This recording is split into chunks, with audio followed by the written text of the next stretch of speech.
Brigantia is the third novel of the first trilogy, the first set of Vinland stories, and just as the others have taken us to different locations, we try to move around a bit. This has got some new stuff in it. It involves very much the Brigantes and that tribe, hence the name Brigantia, a goddess who appears in the Roman period, but we don't really know whether it's an invention of the Romans. The Romans encourage the locals to have this deity that personifies the tribe, or whether this is an older cult that the Romans simply use for convenience.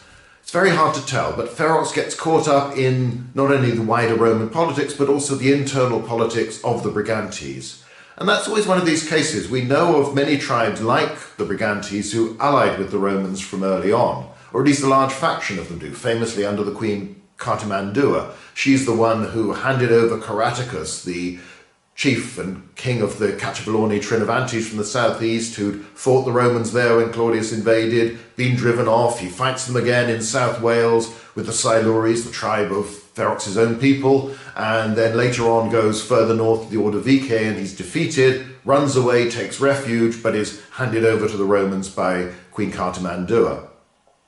So you have a tradition of factions. Cartimandua fights a civil war against her husband because he's annoyed when she has an affair with somebody else, but also there's a lot of ambition, intertribal politics within the different chieftain groups, within the different princes, within the different strains of the royal family. It's a pattern we see throughout the ancient world, and particularly in the Roman world, with these allied kingdoms. They're often volatile, have dynamic politics of their own that doesn't necessarily break down into simple pro-Roman, anti-Roman.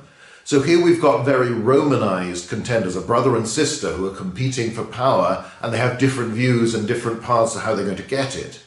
So this is a chance for Ferox to see more of the settled part of Roman Britain. In the encircling sea, we've been off outside the Roman Empire, over to Ireland, up to the Isles in the northwest. Now we're going further south, so Ferox gets to visit briefly places like York and Lincoln, but then spends more time in Londinium, already the administrative capital of the Roman province. So that was interesting, trying to look at the archaeology we have for that period and work out what's there. So, for instance, it's a mystery as to where the garrison of the city actually lived at this time. There's a fort attested earlier, there's a fort attested later than our setting of AD 100, but we don't know where the garrison was, where it was housed at that time. The temples that appear are all ones that are actually attested in Roman London at this time. And it's trying to give a sense. It's like the work archaeologists will do, reconstructing a site, even if it's just for a display painting in a museum, trying to inform people what it would look like. How do you go? Do you portray Londinium as rather a nice place with lots of gardens, lots of open space, lots of greenery, or do you try and inject some, what we would see as third world squalor, shanty towns, the very poor, the desperate, the mud, the filth, the disease?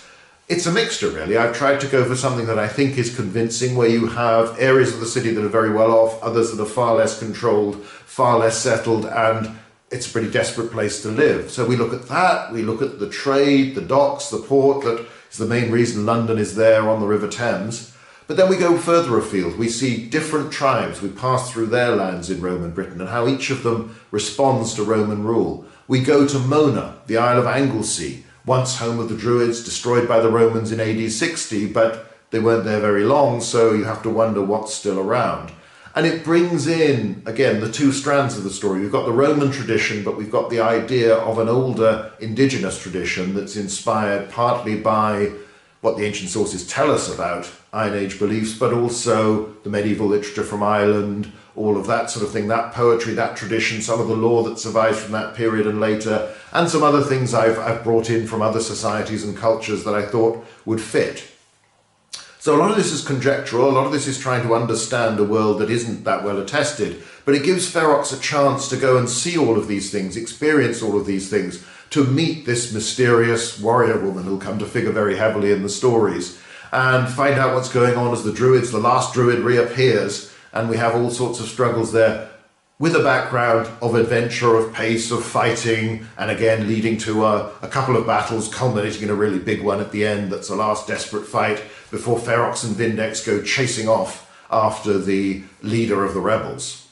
So it's another adventure story, but hopefully again it broadens what we've seen before. It adds to it. It's Ferox doing the same things and Vindex doing the same things, but somewhere else, in a different setting, that allows us to think about the Roman world in a different way, as well as just have a good adventure story.